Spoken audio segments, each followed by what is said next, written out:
नमस्कार, बाजार विश्लेषक में आपका स्वागत है। दोस्तों, आज के इस वीडियो में मैं एक इंटरनेशनल इंडेक्स फंड के बारे में बताने वाला हूं। इस फंड का रिटर्न काफ़ी अच्छा है। दोस्तों, इस वीडियो को पूरा देखिएगा। बहुत ही सिंपल तरीके से इस इंडेक्स फंड के बारे में बताने जा रहा हूं, ताकि जो नए इन्वेस्टर हैं उनको भी सब कुछ आसानी से समझ में आ जाए। दोस्तों, जिस तरह से आप इंडिया के इंडेक्स फंड में निवेश करते हैं या किसी म्यूचुअल फंड में निवेश करते हैं, उसी तरह से आप यूएस के इंडेक्स में भी निवेश कर सकते हैं। इंडिया में सेंसेक्स इंडेक्स फंड है, निफ्टी 50 इंडेक्स फंड है, बैंक निफ्टी इंडेक्स फंड है, निफ्टी 100, निफ्टी 500, इन सब के ऊपर आपको इंडेक्स फंड मिल जाएगा। इन सब के ऊपर मैं वीडियो बना चुका हूँ। वीडियो का लिंक आपको डिस्क्रिप्शन बॉक्स में और ऊपर आई बटन में मिल जाएगा। तो जिस तरह से इंडिया के इंडेक्स के ऊपर इंडेक्स फंड है, उसी तरह से यूएस का एक इंडेक्स है नैस्डैक 100। इस इंडेक्स के ऊपर मोतीलाल ओसवाल ने एक ओपन एंडेड फंड लॉन्च किया था, जिसे हम मोतीलाल ओसवाल नैस्डैक 100 के नाम से जानते हैं। इसमें आप ETF और फंड ऑफ फंड के जरिए निवेश कर सकते हैं। जो ETF होगा उसमें मोतीलाल ओसवाल नैस्डैक 100 ETF लिखा हुआ होता है, और जो फंड ऑफ फंड होगा उसमें मोतीलाल ओसवाल FOF लिखा होगा। जो लोग नए हैं उनके लिए बता दूं कि ETF को शेयर की तरह आप खरीद और बेच सकते हैं, यानी कि आप लाइव मार्केट से ETF को खरीद सकते हैं। जो लोग इस इंडेक्स फंड में SIP करना चाहते हैं उनको फंड ऑफ फंड के जरिए निवेश करना होगा। दोनों के रिटर्न्स लगभग बराबर ही रहेंगे, क्योंकि ETF हो या फंड ऑफ फंड, दोनों नैस्डैक 100 इंडेक्स को ही रेप्लिकेट करते हैं। दोस्तों, नैस्डैक 100 एक इंडेक्स है US स्टॉक मार्केट का। इस इंडेक्स में US के टॉप 100 लार्ज कैप कंपनियों को शामिल किया गया है, इसलिए हम इसे इंटरनेशनल फंड भी कहते हैं। इस इंडेक्स में फाइनेंशियल सेक्टर से किसी भी कंपनी को शामिल नहीं किया गया है, यानी सभी 100 की 100 कंपनियां नॉन फाइनेंशियल सेक्टर की हैं। नैस्डैक 100 में सबसे ज़्यादा IT, कम्युनिकेशन सर्विस और कंज्यूमर डिस्क्रिशनरी सेक्टर के स्टॉक हैं। इनमें IT कंपनी का वेटेज सबसे ज़्यादा है। टॉप होल्डिंग की बात की जाए तो इसमें एप्पल, माइक्रोसॉफ्ट, अमेजॉन, फेसबुक, इन सब का नाम सबसे ऊपर है। कहीं ना कहीं आप इनके प्रोडक्ट को यूज भी कर रहे होंगे। सभी कंपनियों के नाम हो सकता है कि आपने नहीं सुना हो, लेकिन इनमें से कई ऐसे नाम हैं जिससे आप सर्विस भी ले रहे होंगे, जैसे कि अमेजॉन और नेटफ्लिक्स। दोस्तों, ये सभी कंपनियां अपने अपने फील्ड की दिग्गज कंपनियां हैं। चलिए अब इन कंपनियों के स्टॉक का इंडिविजुअल परफॉर्मेंस देख लेते हैं। उसके बाद मैं आपको इंडेक्स फंड के परफॉर्मेंस को भी दिखाऊंगा। दोस्तों, अभी आपके सामने नैस्डैक 100 के स्टॉक का इंडिविजुअल परफॉर्मेंस है। तो आप यहाँ देख सकते हैं नैस्डैक 100 के सभी स्टॉक के परफॉर्मेंस को। काफ़ी अच्छा परफॉर्मेंस है।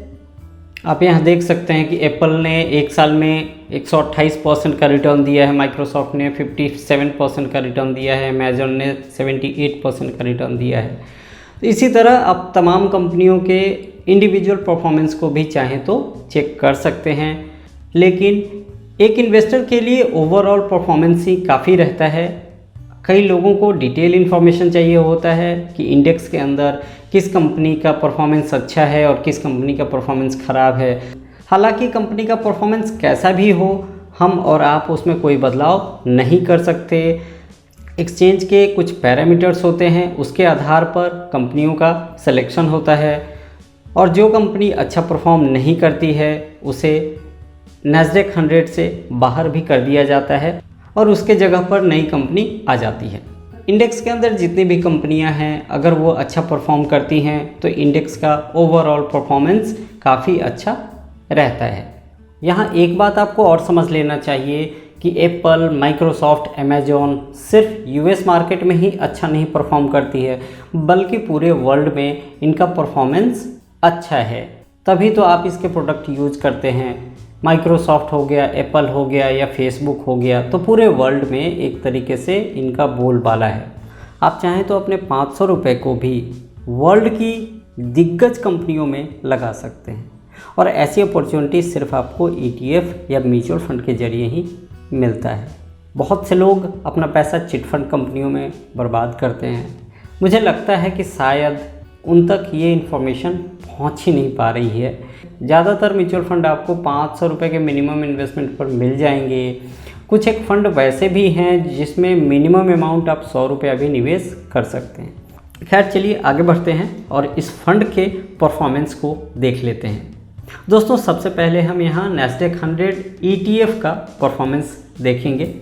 तो दोस्तों आप यहाँ देख सकते हैं कि एक साल में नैस्डैक 100 ने 56% का, 3 साल में 29% का, 5 साल में 22% का और 7 साल में 23% का रिटर्न इस इंडेक्स फंड से आया है। अब नैस्डैक 100 फंड ऑफ फंड के रिटर्न्स को भी देख लेते हैं। जैसा कि मैं आपको पहले बता चुका हूँ कि ETF का और फंड ऑफ फंड दोनों का रिटर्न्स एक जैसा होगा, लगभग सेम होगा, क्योंकि दोनों नैस्डैक 100 इंडेक्स को ही रेप्लिकेट करते हैं। तो आप यहाँ देख सकते हैं कि एक साल में 55.49% का रिटर्न इस फंड से आया है। इस फंड को अभी 3 साल कंप्लीट नहीं हुए हैं, इसलिए आगे का डेटा यहाँ पर नहीं है। तो परफॉर्मेंस आपने देख लिया। अब मिनिमम इन्वेस्टमेंट की बात कर लेते हैं।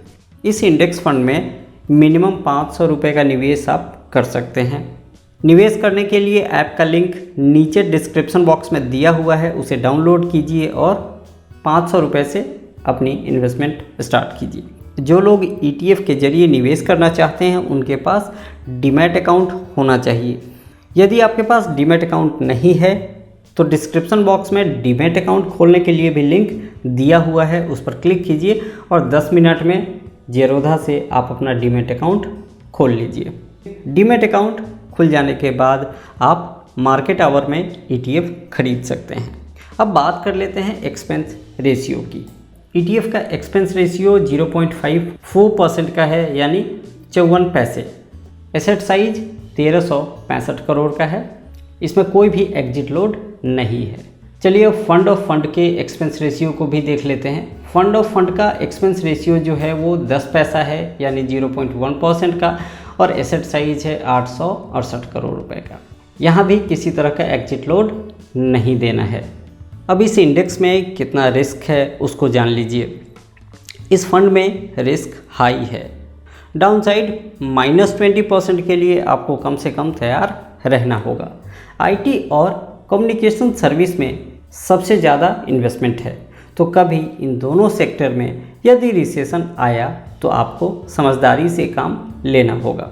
इस इंडेक्स फंड में वही लोग निवेश करें जिनके पास कम से कम 7 से 10 साल का समय है। यदि आप 1 या 2 साल के लिए सोच रहे हैं तो ये फंड आपके लिए नहीं है। आप जितना भी इन्वेस्टमेंट करना चाहते हैं उसका कुछ हिस्सा आप इस तरह के फंड में लगा सकते हैं। जैसे कि यदि आपको 100 रुपये का निवेश करना है हर महीने, तो आप 15 से 20 रुपये इस तरह के फंड के लिए रख सकते हैं। दोस्तों अब जो लोग कुछ मेहनत करके 5 से 7% का एडिशनल रिटर्न कमाना चाहते हैं इसी इंडेक्स फंड से, उनके लिए ये 4 वीडियो मैंने बनाया है। इसको देखिए, समझिए और प्रैक्टिस कीजिए।